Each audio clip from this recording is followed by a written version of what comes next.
Ito po si Looping Squeeze 2. Good for newborn at to 3 years old.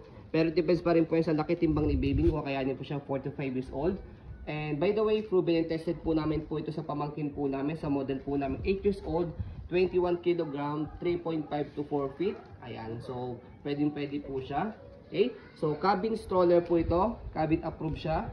Yan, already washed and ready to use. Meron po siya kasamang bag and compact folding. Okay, so ito po yung details po niya one by one. So sa canopy niya, ayan, wala po siyang faded, walang discoloration. So color gray, white yung body frame. So ito po extension canopy, pwede nyo pasok sa loob kung hindi nyo gagamitin. Ayan, okay. So ganyan po siya kapag naka-seating pad, nakaupo. Ayan. So leg rest, adjustable. So pwede nyo pong push po ito. Pag gusto nyo po nakaupo, pag nakahiga, adjust nyo lang po siya, push nyo lang. So pagka nakahiga siya sa likod, mamaya papakita po namin sa inyo, ganyan siya. Okay, so 5 harness, safe na safe si baby, wala po yung putol, press natin sa gitna. Ayan. Okay. Ayan. Okay, so sa front handle, ayan. So press nyo po ito pag ilalagay nyo si baby. Ayan. So di-zipper siya, pwede nyo tanggalin po itong pad na to pag gusto nyo pong i-wash. Ayan. Ayan. Okay. So regarding naman po sa body frame niya, unahin natin sa harapan.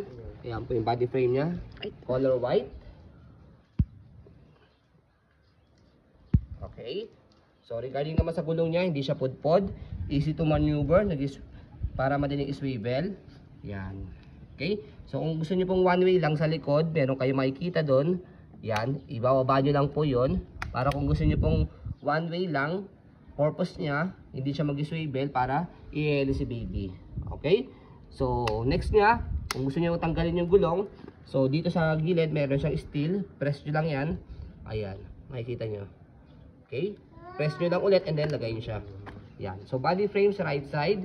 Yan yung details.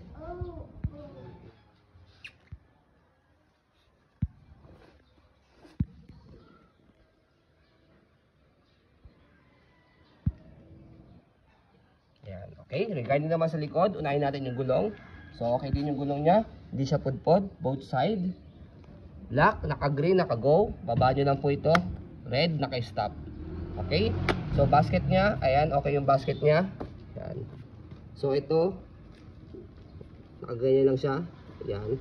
So pwede nyo tahiin, pwede rin namang hindi. No big deal naman po ito. Ayan. Ang importante sa kanya is hindi naman siya butas. Okay? Sa likod, kung gusto niyo pong ihiga, yan, dito siya ina-adjust. Press niyo po ito, kalahati, semi-reclined, full recline. Press, tapos baba. Yan. Tapos pagkasagad, yan, nakahiga. Okay, pwede niyo rin i-adjust po ito para yung sa head niya, yan, mag-adjust siyang ganyan. Okay? So kung gusto niyo lang pong iupo, itong dalawa, hatakin niyo lang po siya. Yan, hanggang sa pinakasagad niya. So, body frame naman po sa kabilang side. Ayan.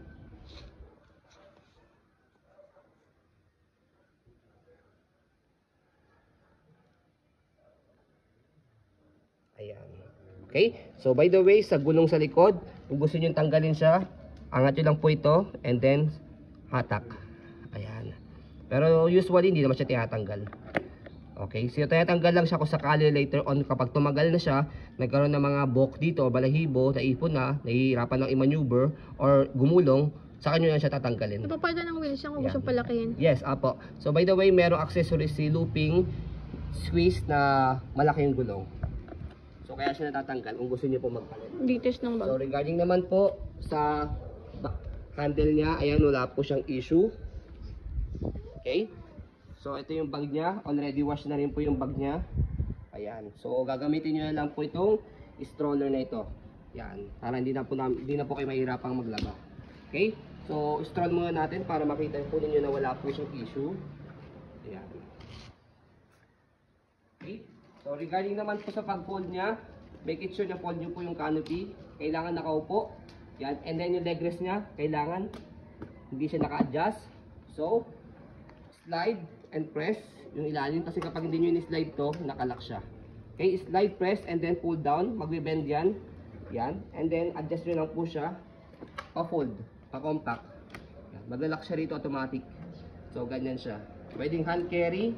pwedeng luggage type, atake nyo lang po to.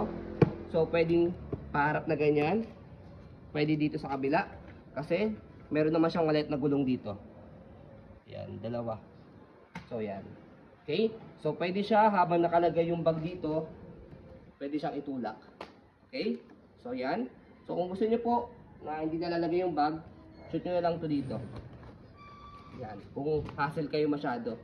Yan. Okay? So kapag i-open po ninyo, baba nyo lang po muna ulit yan. Then tanggalin nyo lang po yung lock sa gilid. Yan. Tapos bukan nyo lang siya. Yan. Okay? So ayan. Less hassle. Okay? So as you can see, very details po kami mag-video kasi yung shop policy po namin, no refund, no exchange. What you see is what you get. So yun po, maraming salamat. Have a nice day and God bless po.